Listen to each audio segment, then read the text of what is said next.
বিসমিল্লাহির রহমানির রহিম। ইয়াকা না'বুদু ওয়া ইয়াকা নাস্তাঈন।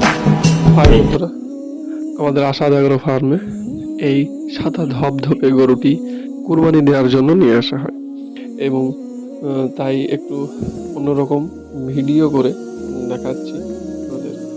দেখতেই পাচ্ছেন গরুটি কত সুন্দর, কত শান্ত শিষ্ট, যে কারণ ছোট বাচ্চা খেতে দিলেও কিছু বলছে না, কত হুষ্ট এবং বড় সড়ো গরু দেখতেই পাচ্ছেন। গরুটি হাটে কিনতে অনেক সমস্যা হয়, কারণ খুব কম সংখ্যক গরুই হাটে উঠেছিল। তার মধ্যে থেকেই আমাদের সবার এই গরুটি পছন্দ হয়, তাই এই গরুটিকে নিয়ে আসা হয় কুরবানি দেওয়ার জন্য। নিয়ে আসা হয়। তারপর এই এই ঘাসগুলো যদিও খাওয়ানো হয় গরুকে, তো ঘাসগুলি মাঠ থেকে কেটে নিয়ে আসা হয়। নিয়ে আসার পর দেখতে পাচ্ছেন আমার সেই ছোট ছোট ভাই বোনেরা। গরুটি কেমন হলো অবশ্যই কমেন্টে জানিয়ে যাবেন।